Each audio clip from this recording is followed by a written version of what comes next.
So after the footage resurfaced of James and Fuhad and Andrew, there were a lot of content creators wasting their time making these videos about whether or not they're going to be canceled and expecting black women to be outraged. And I really hate that so many black female content creators took the bait when you know full well that this is par for the course.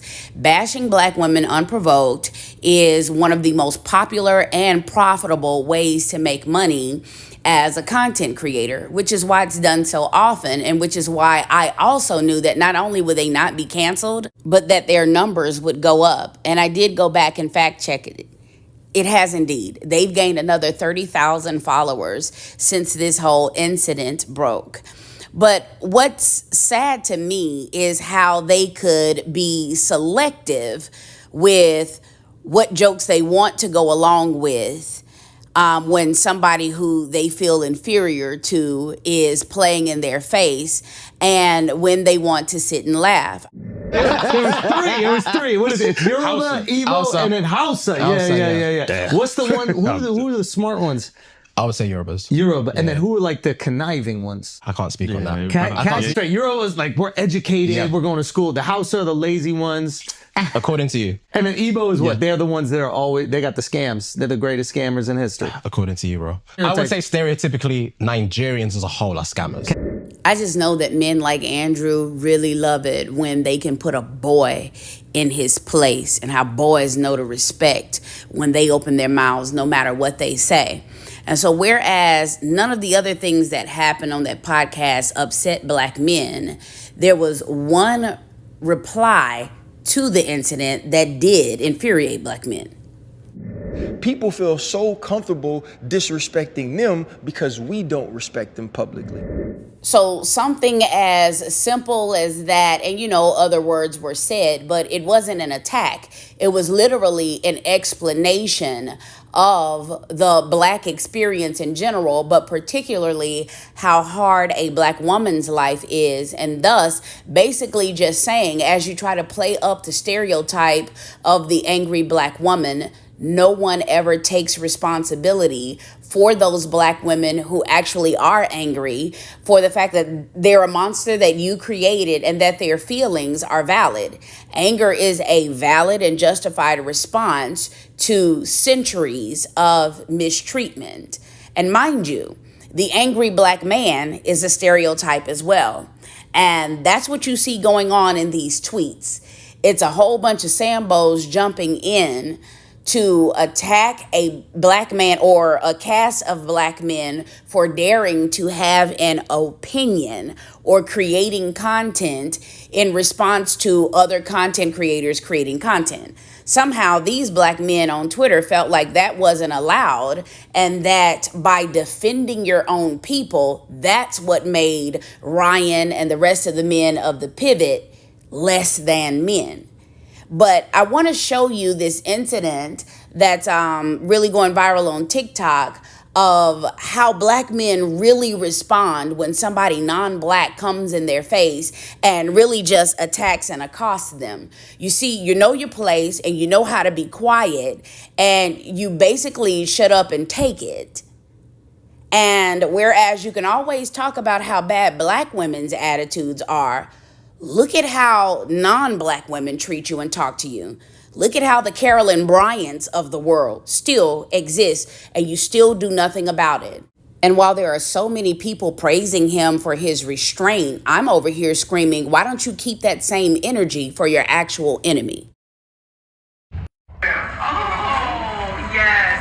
No, ma'am, I never took a call this morning. I was on my phone when I came in here because you didn't answer the drive-thru. Yeah. No, I didn't. You are absolutely a liar. You told her that she needed to go on a diet. As soon as I was walking out, you told me that I need to go on a diet. Do you know how that made me feel? What kind of person does that to a woman like her? Get this out of here. What type of person? Yeah. Who tell somebody that they need to go on a diet? I did not tell that You lady that. 100% did. No, I didn't. Yes, you did. No, ma'am. Yes. Why did she make that up? Why did she make that up? Why did she make that up? Thank you. Who's next with the order? Why would she make that up? I got a pickup, a mobile pickup. So you can pick up don't know. Why would she make that up? Why would she make that up? Mobile pickup for Jonathan. Why would she make that up, Quentin? Why would she make that up? No, it's Quincy, actually. Quincy, why would she make that up? Quincy. Like Quincy Jones? We're gonna get it right, Quincy, because we're not gonna insult you. Why would you insult her? I'm not insulting you. Yeah, why would you insult her? Why would you tell her she needs to go on a diet? I did not tell the young lady that. What are you speaking about?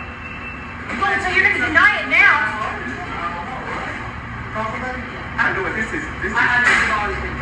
Thank you. I know this is crazy. If there's a video where it's like attacking me. I'm recording for you. I come in here all the time. I know you good.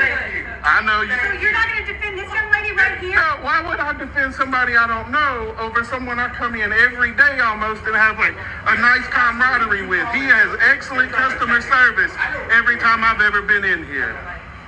So, excellent customer service every time I've been in here. This is.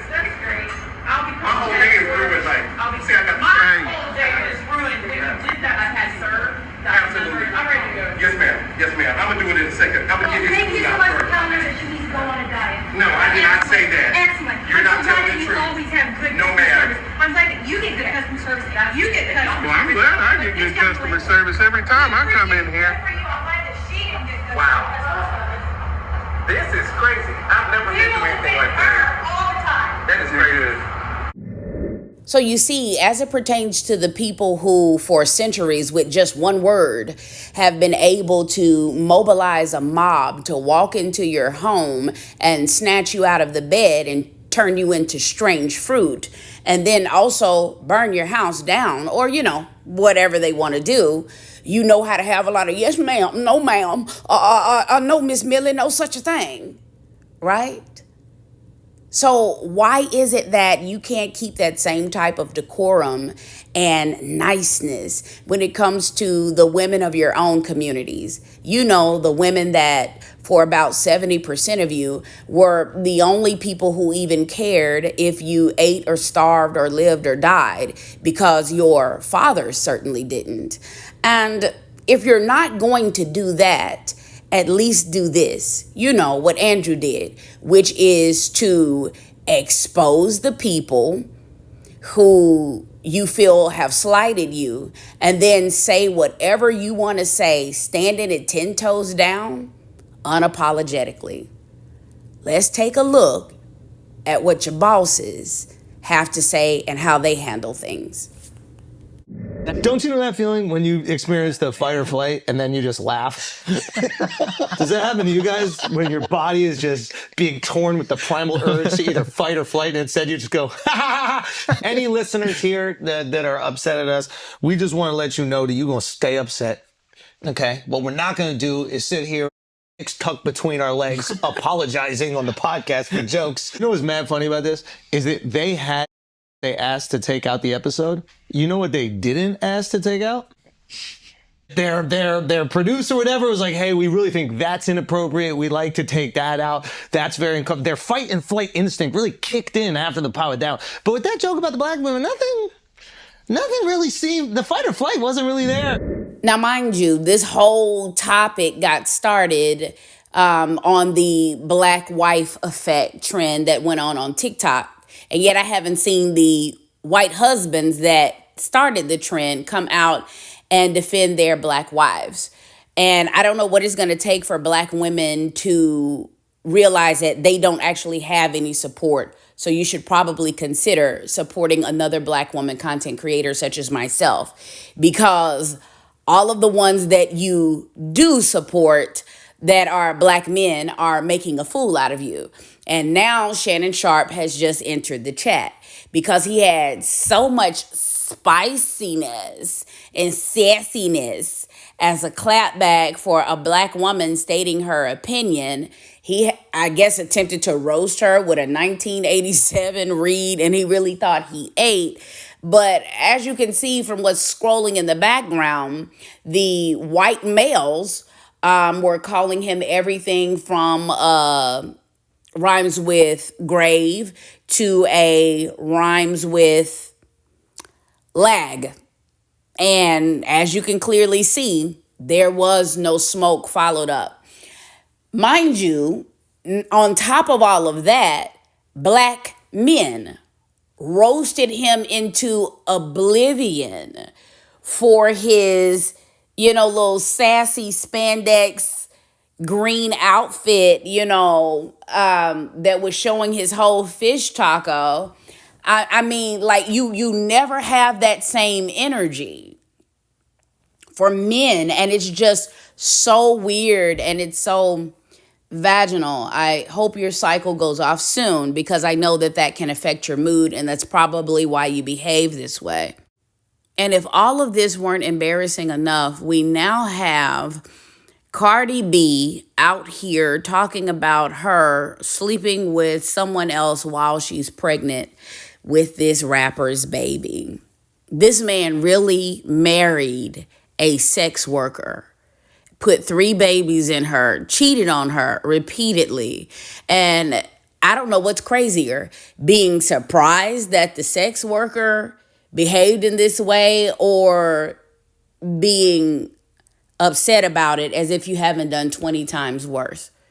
Why do you all expect respect from the people that you pedestalize when the only reason that you pedestalize them is because they're not black? My God, today. It's really sad that every man of every other community can sun you, and all you can think to do is take it out on the women who love you. Have a good day.